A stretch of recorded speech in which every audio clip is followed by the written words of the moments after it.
তীব্ৰ যান-জঁট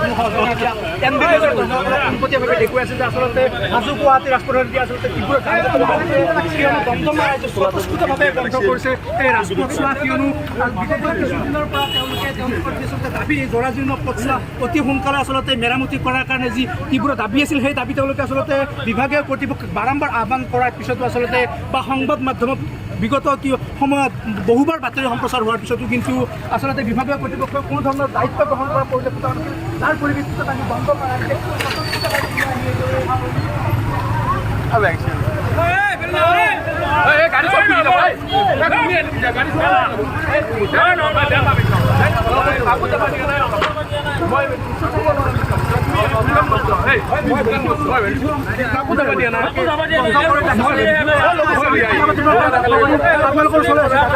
ৰাজপথ অৱৰোধ কৰিছে, আপোনালোকে বাৰম্বাৰ বিভাগীয় কৰ্তৃপক্ষক যোগাযোগ কৰিছে, কি কয় তেওঁলোকে, কি ক'ব? সেইদিনাখনে সদায় ভাল কৰিম বুলি কয়, খবৰে নাই। আজি মোৰ ভণ্টি হাত ভৰি ভাঙি পৰি আছে, হাজোৰ মাহৰ মেডিকেল ভৰ্তি হৈছে, কি হ'ল খবৰ নাই কাৰো। সদায় ভাল কৰিম, কত মন্ত্ৰী মানে পাৰ হৈ পেলি আজি কি দেখা পাইছে জানো?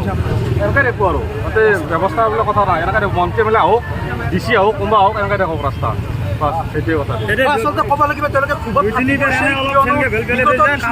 এই পথছোৱা এইদৰে আছে, কিন্তু এই পথেৰে আচলতে বিধায়িকাকে ধৰি মন্ত্ৰী সঘন আহা চলে, কিন্তু ইয়াৰ পিছতো কোনো ধৰণৰ কাম হাৰ নাই বিয়াগুম হাজো বৰকাপ্তানি বিভাগৰ। আৰু ক'ব লাগিব এই চোৱা পথেই নহয়, কিয়নো হাজো সমষ্টিত আচলতে বিভিন্ন পথ এইদৰে বৰ্তমান সময়ত তীব্ৰ জৰাজীৰ্ণ হৈ আছে, কিন্তু এই মুহূৰ্তত চকুমুদা কুলিৰ ভাও হাজো সমষ্টিৰ বিধায়িকা সুমন হৰিপ্ৰিয়াৰ লগতে বিয়াগুম গড়কাপ্তানি বিভাগৰ। আমি আৰু কথা পাতিব যত্ন কৰিম। ইয়াতে পথাচাৰী আছে, লগতে আৰু স্থানীয় ৰাইজ দাদা, আপোনালোকৰ এই পথছোৱা বিগত কিছুদিনৰ পৰা জৰাজীৰ্ণ ৰূপ, কিন্তু বিধায়িকাৰ লগতে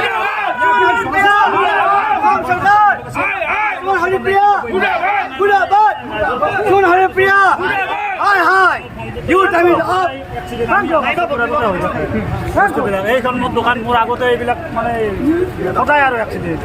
তাৰপাছত মানে সিহঁতে কমপ্লেইন কৰি আমি কেইবাদিনো সেই কৰিলোঁ, কৰাৰ পিছত এনেই অকণমান চেন গেবেল আনি মানে পেলাই থৈ যায়, পেলাই থৈ যোৱাৰ পিছত এজাক বৰষুণ মাৰি দিলে আকৌ সেইবিলাক তোমাৰ আকৌ আগৰ নিচিনা হয়। গতিকে সেই প্ৰব্লেমটো চলি আছে, সদায় এক্সিডেণ্ট, 9টা 10টা এক্সিডেণ্ট হয়, চকুৰ আগতে হয় মানে।